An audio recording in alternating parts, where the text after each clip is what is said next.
Either one of these young ladies with their hand up there. There's one right there. Oh, she stood up. Okay, hi.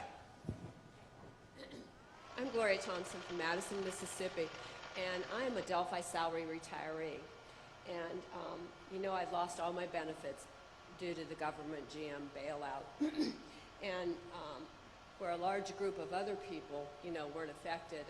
And one thing I want you to know is we lost a plant in Clinton, Mississippi after the government got involved in the bailout. Also, we have hundreds of families in Mississippi, and then there's in, you know, Alabama, Louisiana, Texas, California. It's not just a Rust Belt issue, these salaried employees. But we have been blocked by the decisions that were made due to our pension fund, which was well funded, and monies that exist at the PBGC that could make our pensions whole without any taxpayer intervention. And we've followed your videos that you've done in Dayton and Ohio, and I know you've talked about the cronyism that went on into the bailout and the treatment of the salary employees. So, Governor, on your second day of office, since you're going to reverse all the other things that Obama's done on the first day of office, as our 45th President of the United States, could you please see to that our pensions are rightfully restored and this injustice undone? I will see what opportunity exists to make sure that that you are treated fairly.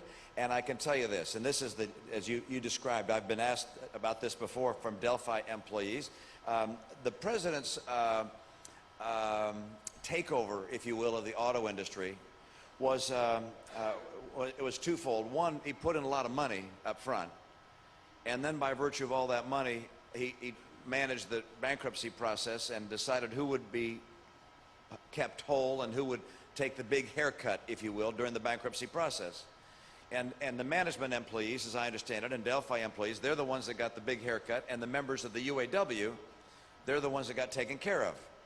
And I just happen to think that when an enterprise goes into bankruptcy, that we should follow the law rather than having the heavy hand of government step in and put its finger on the scale and say, these are the people who contributed to my campaign, so these are the ones who are going to get the best treatment.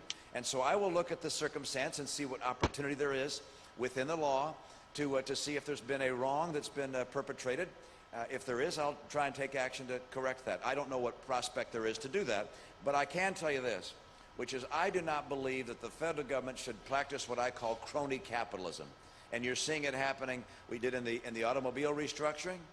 You're seeing it happening with money going out to a place like Solyndra and other of the president's favorite investments. He's playing venture capitalist. He calls it creating green jobs. I see what it is. He's taking the green and giving it to people who took care of his campaign, and that's got to end.